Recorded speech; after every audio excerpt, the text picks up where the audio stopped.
ഇന്ന് കലാപങ്ങൾ നടക്കുന്ന ആ പലസ്തീൻ നാട്ടിൽ യഹൂദിയയിലെ ഒരു ഗ്രാമത്തിലേക്ക് നിങ്ങളെ ഞാൻ ക്ഷണിക്കുകയാണ്. എൻ്റെ കഥയുടെ പേര് മുടിയനായ പുത്രൻ. എൻ്റെ പേര് തോമസ് കുരുള. ഹാർമോണിയം വായിക്കുന്നത് ബെനഡിക്റ്റ്.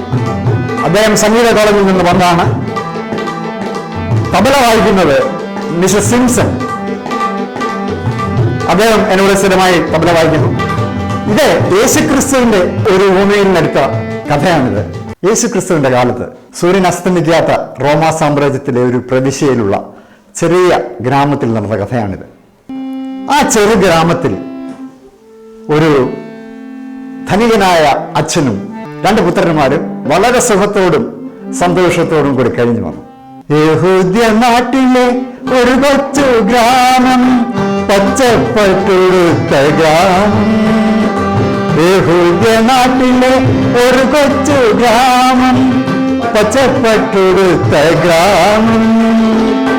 സായുജ്യമെന്നും ഒരു കൊച്ചു ഗ്രാമം, സുന്ദരമീ ഗ്രാമം. സായുജ്യമെന്നും ഒരു കൊച്ചു ഗ്രാമം, ശാന്തസുന്ദരമീ ഗ്രാമം. യഹൂദ്യ നാട്ടിലെ ഒരു കൊച്ചു ഗ്രാമം.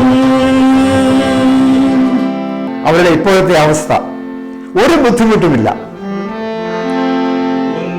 മുട്ടില്ല, എന്താഗ്രഹിച്ചാലും വന്നിടുമെല്ലാം സുലഭമായി. ഒന്നിനും മുട്ടില്ല, എന്താഗ്രഹിച്ചാലും വന്നിടുമെല്ലാം സുലഭമായി. ഒരു ദിവസം ഇളയ മകൻ ചിന്തിച്ചു, എന്റെ പങ്ക് കിട്ടിയാൽ, ചേട്ടനും അനിയനുമുണ്ട്, 2 പങ്കുണ്ട്, അതിൽ എന്റെ പങ്ക് കിട്ടിയാൽ സ്വത്തിലും പങ്കു വാങ്ങിക്കും ഞാൻ, അന്യനാട്ടിൽ പോയി ഷാറായി ജീവിക്കും. അപ്പന്റെ സ്വത്തിലും പങ്കു വാങ്ങിക്കും ഞാൻ, അന്യനാട്ടിൽ പോയി ഷാറായി ജീവിക്കും. അവൻ തന്റെ ഇംഗിതം അപ്പനെ അറിയിച്ചു. അതിശയം എന്ന് പറയട്ടെ, അപ്പൻ അവന്റെ സ്വത്ത് വീതിച്ചു കൊടുത്തു. ആ വൻ സ്വത്തിന്റെ ഒരു ഭാഗം. അങ്ങനെ അവൻ കോടിക്കണക്കിന് സ്വത്തിന്റെ ഉടമയായി. ആ സ്വത്തെല്ലാം സംഭരിച്ചുകൊണ്ട് അവന്റെ സ്വപ്നങ്ങൾ ഓരോന്നായി യാഥാർത്ഥ്യമാക്കിക്കൊണ്ട് വിദൂരദേശത്തേക്ക് യാത്രയായി. പല സ്വപ്നങ്ങളായിരുന്നു. ആ ദേശം കണ്ടപ്പോഴാണ് അവന് തോന്നിയത്, ഇത്ര നല്ല പ്രദേശമുള്ളപ്പോഴാണോ എൻ്റെ അപ്പനും ജ്യേഷ്ഠനും ആ യഹൂദിയ നാട്ടിൽ ആ കുഗ്രാമത്തിൽ കിടന്ന് കഷ്ടപ്പെടുന്നത്. അവിടെ ഒരു ചെറിയ നല്ല ഹോട്ടൽ പോലും ഇല്ല. പക്ഷെ ഇവിടെ 5 നക്ഷത്ര ഹോട്ടലുകൾ, ബാറുകൾ, നിശാ ക്ലബുകൾ, അങ്ങനെ കണ്ണഞ്ചിപ്പിക്കുന്ന രാത്രിയില്ലാത്ത നഗരം വിലസുകയാണ്. ചുറ്റിയടിച്ചു സുന്ദരിമാരുമായി മദ്യവും മദിരാക്ഷിയും പട്ടണത്തിലെവിടെയും. ചുറ്റിയടിച്ചു സുന്ദരിമാരുമായി മദ്യവും മദിരാക്ഷിയും പട്ടണത്തിലെവിടെയും. ഇന്നലെ സാരി ഉവസി പോ, ഇന്നൊരു മേരി മേനകെ പോ. ഇന്നലെ സാരി ഉവസി പോ, ഇന്നൊരു മേരി മേനകെ പോ. ചുറ്റിയടിച്ചു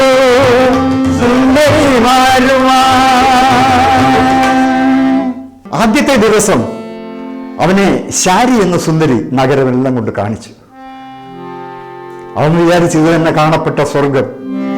2ാമത്തെ ദിവസം മേരി എന്ന ഒരു സുന്ദരിയായിരുന്നു. അത് ശാരിയേക്കാളും സുന്ദരിയായിരുന്നു 2ാമത്തെ ദിവസം.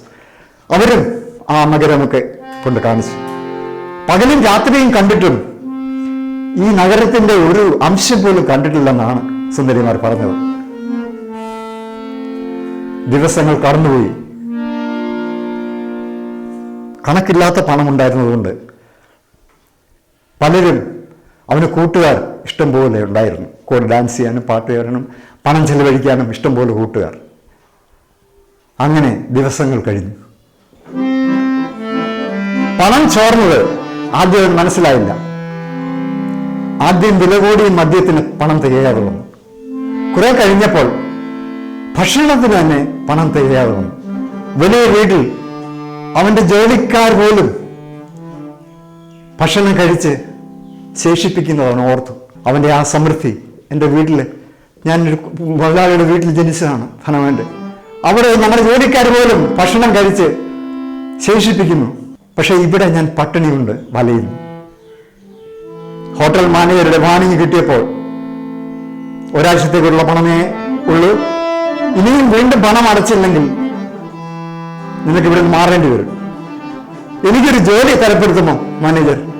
അവന് സഹായത അറിയിച്ചു. ഇവിടെ തന്നെ ജോലിക്കാർ കൂടുതലാണ്, ഇവിടെ ജോലിക്ക് ഒരു രക്ഷയില്ല.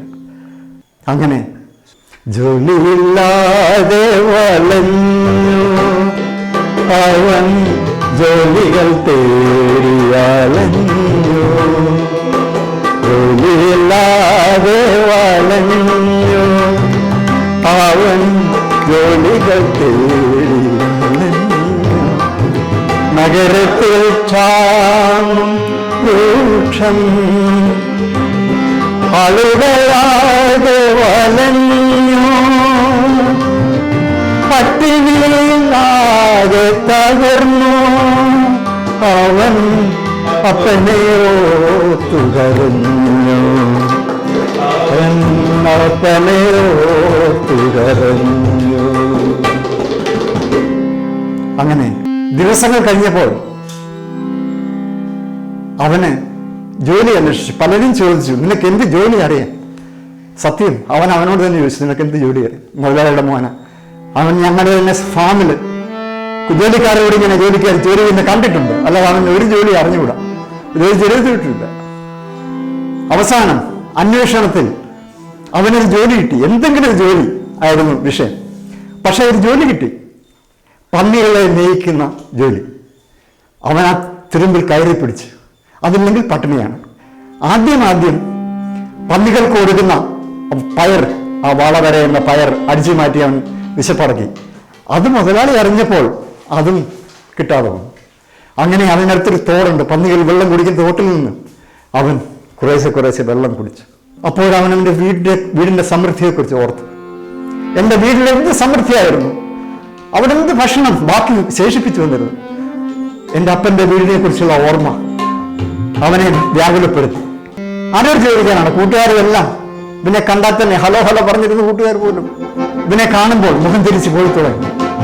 അവൻ മാത്രം ശേഷിച്ചു. തോട്ടിലെ വെള്ളം കുടിച്ച് ഇങ്ങനെ ഇരുന്നപ്പോൾ അപ്പന്റെ സമൃദ്ധിയെ കുറിച്ച് ഓർത്തു. കാശുള്ളപ്പോൾ കൂടെ കൂടിയ കൂട്ടുകാർ കാശ് കുറഞ്ഞപ്പോൾ താനേ അകന്നുപോ.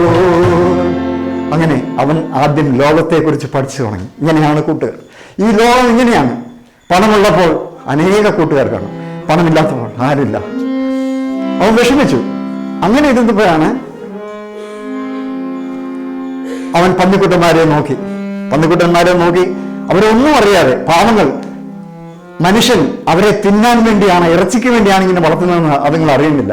പാവങ്ങൾ ഓടി തുള്ളിക്കളിച്ച് അവിടെ നിൽക്കുന്നു, ഒന്നും അറിയാതെ തുള്ളിച്ചാടുന്നു.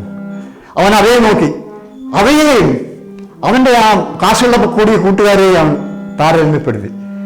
അവന് തോന്നി അതിലൊക്കെ എന്ത് ബെറ്ററാണ് ഈ പന്നിക്കുട്ടങ്ങൾ. അവർക്ക് സ്നേഹമുണ്ട്, അവർ തുള്ളിക്കാരി കളിക്കുന്നു. കൊല്ലാൻ വേണ്ടിയാണ് മനുഷ്യർ വളർത്തുന്നത് പോലും അറിയുന്നില്ല. അങ്ങനെ അവൻ തോട്ടിൽ നിന്ന് വെള്ളം കുടിച്ചുകൊണ്ടിരുന്നപ്പോൾ അവന്റെ രൂപം കണ്ടു. അവന്റെ രൂപം ആ വെള്ളത്തിൽ പ്രതിഫലിച്ചു. താടിയും മീശയും വളർന്നിരിക്കുന്നു.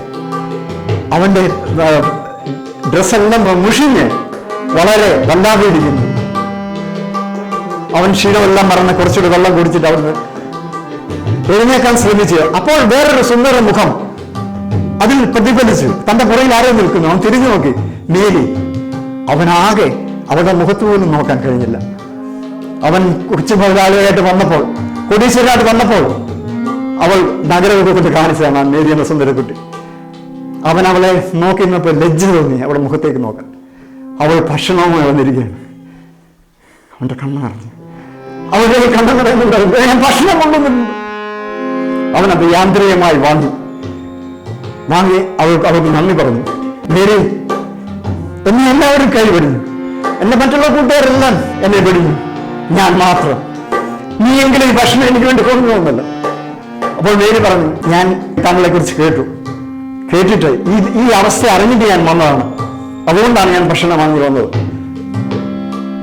ഞാൻ എൻ്റെ വീട്ടിൽ പോകാൻ തീരുമാനിച്ചു മേരി, എൻ്റെ അപ്പൻ്റെ വീട്ടിലേക്ക്. അത്ര ധനമുണ്ടായിരുന്നു എനിക്ക്, അപ്പൻ്റെ വീട്ടിലേക്ക് പോകാൻ ഞാൻ തീരുമാനമെടുത്തു. ഒരുപാടി കളർന്നവൻ നിശ്ചയിച്ചു, അപ്പൻ്റെ വീട്ടിൽ ഞാൻ പോകും, എനിക്കപ്പൻ മാപ്പ് നൽകും. അത് പറഞ്ഞപ്പോൾ മേരി പറഞ്ഞു, അത് തന്നെ പറയാനാണ് ഞാനും വന്നത്. ഇനി താനിവിടെ നിന്ന് കറങ്ങരുത്, വെറുതെ കൂട്ടുകാരെല്ലാം ഇത്രയേ ഉള്ളൂ, പൈസ ഉണ്ടെങ്കിൽ കൂട്ടുകാരുണ്ട്, ഇല്ലെങ്കിൽ താൻ തൻ്റെ വീട്ടിൽ പോകണം. ഞാൻ അത് ഇടപാട് ചെയ്തിട്ടാണ് വരുന്നത്. നിങ്ങളുടെ നാട്ടിലേക്ക് പോകുന്ന ഒരു കപ്പൽ, ആ കപ്പിത്താനോട് ഞാൻ ഇടപാട് ചെയ്തിട്ടാണ് വരുന്നത്. നാളെ രാവിലെ ഞാൻ വരും, അവിടെ കൊണ്ടാക്കും, ഒരുങ്ങിയിരിക്കണം, ഓക്കെ എന്ന് പറഞ്ഞിട്ട് മേരി കണ്ണുകൾ തുടച്ചുകൊണ്ട് അവൾ പോയി. കപ്പിത്താൻ പിറ്റേ ദിവസം അവനെ അവൻ്റെ നാട്ടിലെത്തിച്ചു. അങ്ങനെ വയലുകൾക്കപ്പുറം അവൻ്റെ വീട് കാണാം. അവന് ഹൃദയം വെടിപ്പ് വർദ്ധിച്ചു. ഞാൻ ജനിച്ചു വളർന്ന വീട്. അവൻ തിരിച്ചു പോവാണ്. പക്ഷേ എൻ്റെ അപ്പൻ എന്നെ സ്വീകരിക്കുമോ? കോടിക്കണക്കിന് രൂപയുടെ സ്വത്ത് കൊണ്ട് ഞാൻ നശിപ്പിച്ചിട്ട് തിരിച്ചു വരികയാണ്. എൻ്റെ അപ്പൻ എന്നെ സ്വീകരിക്കുമോ അതോ ആട്ടിപ്പായിക്കുമോ? അവൻ മെല്ലെ നടന്നെടുത്തു, എല്ലാം പറഞ്ഞു. ഞാൻ അപ്പൻ്റെ കാലിൽ വീണ് മാപ്പ് തരും. അപ്പോ ഞാൻ നിന്നോടും സ്വർഗത്തോടും പാപം ചെയ്തിരിക്കുന്നു. ഇനി നിന്റെ മകനെന്ന് വിളിക്കപ്പെടുവാൻ യോഗ്യനല്ല. നിന്റെ വേലക്കാരിൽ ഒരാളെ പോലെ എന്നെ സ്വീകരിക്കണമേ എന്ന് പറയും. കരഞ്ഞുകൊണ്ട് അപ്പൻ്റെ പാദത്തിൽ വീഴും. ഇത് തീരുമാനിച്ച് അവൻ പോയി. അവൻ ആരോ ഓർമ്മിക്കുന്നു വീട്ടുമുറ്റത്ത്, ഒരു വെളുത്ത കുപ്പായൊക്കെ ഇട്ട് നോക്കിയപ്പോൾ എൻ്റെ അപ്പനാണ്. അപ്പനടുത്ത് വന്നു, മോനെ, അന്യൊരു ആലിംഗനം ചെയ്തു. ഞാൻ നിന്നോടും നീരേ സ്വർഗത്തോടും പാപം ചെയ്തു. അപ്പാ ഞാൻ നിന്നോടും നീരേ സ്വർഗത്തോടും പാപം ചെയ്തു. മാപ്പ് നൽകൂ, ഈ പാപിയെ അനുഭവിച്ചൊരുങ്ങുന്നു ഞാൻ,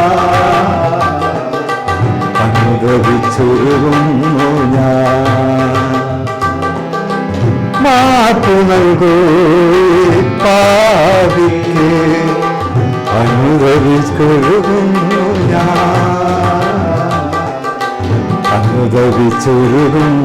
ഞാൻ. അങ്ങനെ ഇരുവരും ആലിംഗനം ചെയ്തു കരഞ്ഞു. അപ്പോ ഞാൻ നിന്നോട് സ്വർഗത്തോടും പാപം ചെയ്തിരിക്കുന്നു. ഇനി നിന്റെ മകനെന്ന് വിളിക്കപ്പെടാൻ യോഗ്യനല്ല. നിന്റെ വേലക്കാരിൽ ഒരാളെ പോലെ എന്നെ സ്വീകരിക്കണമേ എന്ന് പറയാൻ തുനിഞ്ഞെങ്കിലും അപ്പൻ അതിന് അവസരം കൊടുത്തില്ല. കൈലസനെ വിളിച്ച്, ഞാൻ അവരെ ഒരുക്കി വെച്ചിരിക്കുന്ന ഇവന്റെ ആ പുതിയ അങ്കി എടുത്തുകൊണ്ട് വരണം. അവനെ അണിയിച്ചൊരുക്കി, അവന്റെ കാലിൽ പുതിയ ചെരുപ്പും അവന്റെ കയ്യിൽ സ്വർണ്ണം മോതിരമിട്ട് നമുക്കൊരു വലിയ പാർട്ടി നടത്തണം. എൻ്റെ മകൻ മരിച്ചവനായിരുന്നു, അവൻ തിരിച്ചു വന്നു. അവനെ കാണാതെ പോയിരുന്നു, അവനെ കണ്ടുകിട്ടിയിരുന്നു. അതുകൊണ്ട് നമുക്കെല്ലാം ആനന്ദിക്കാം.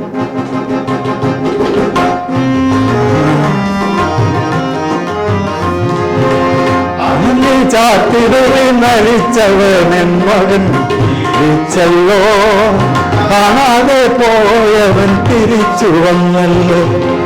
അനന്തി ചാത്തിടുവൻ ധരിച്ചവൻ മകൻ തിരിച്ചല്ലോ, കാണാതെ പോയവൻ തിരിച്ചു വന്നല്ലോ. പാപത്തിൽ നിന്നവൻ മരിച്ചു ജീവിച്ചല്ല, പാപത്തിൽ എന്നെ വീണ്ടെടുത്തു. പാപത്തിൽ മകൻ മരിച്ചു ജീവിച്ചല്ല, പാപത്തിൽ എന്നെ വീണ്ടെടുത്തു. ആനന്ദി ചാത്തിടുവിൽ മരിച്ചവൻ മകൻ തിരിച്ചല്ലോ, കാണാതെ പോയവൻ തിരിച്ചു വന്നല്ലോ. അങ്ങനെ ജോലിക്കാർ വന്നു, കുപ്പായം മാറ്റി, വിരലിൽ സ്വർണ്ണമോതിരം, കാലിൽ ചെരുപ്പ്, ഇതെല്ലാം ഇട്ട് മേലേക്ക് ഒരു വലിയ കാളക്കുട്ടിയെ അറുത്തു. സ്വന്തക്കാരെയും സ്നേഹിതരെയും എല്ലാം വിളിച്ച്, എൻ്റെ മകൻ മരിച്ചവനായിരുന്നു, അവൻ തിരിച്ചു വന്നു, അതുകൊണ്ട് നമുക്ക് വലിയ വിരുന്ന് ഒരുക്കിയിരിക്കുന്നു, എല്ലാവരും വന്ന് കഴിച്ചിട്ട് സന്തോഷിക്കണം എന്ന് പറഞ്ഞു.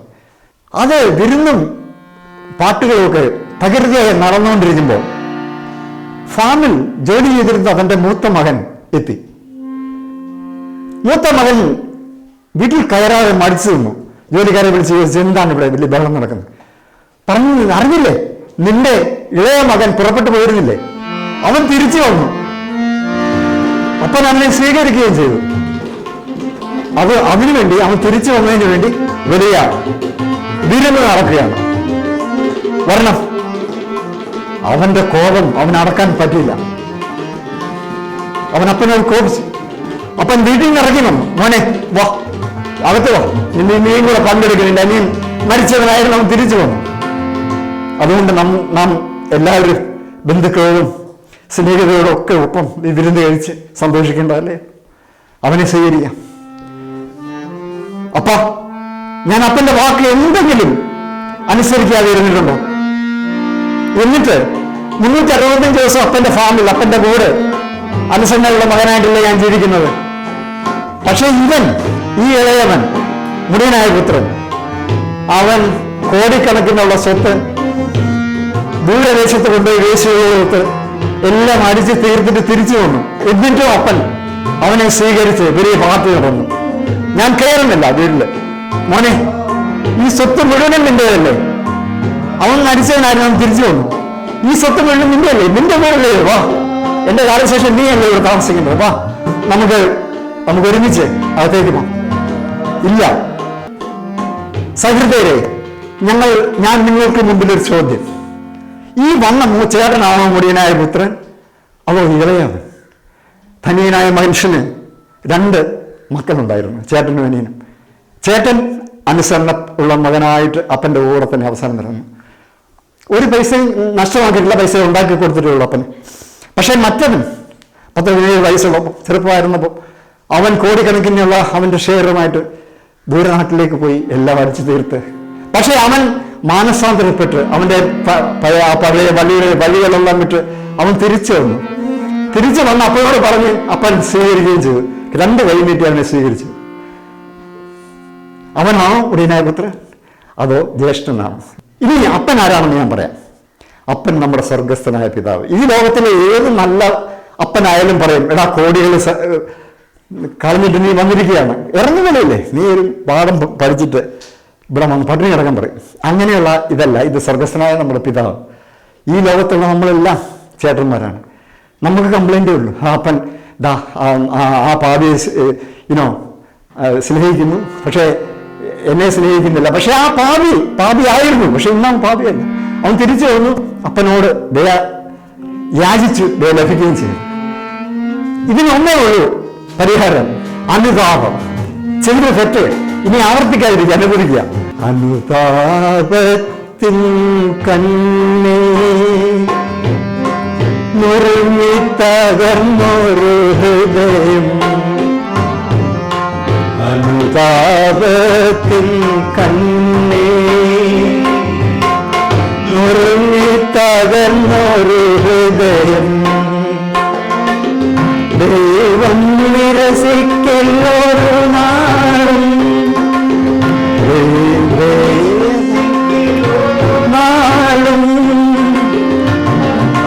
ചേർത്തിടും പ്രിയ മകനാ, അപ്പൻ ചേർത്തിടും പ്രിയ മകനാ.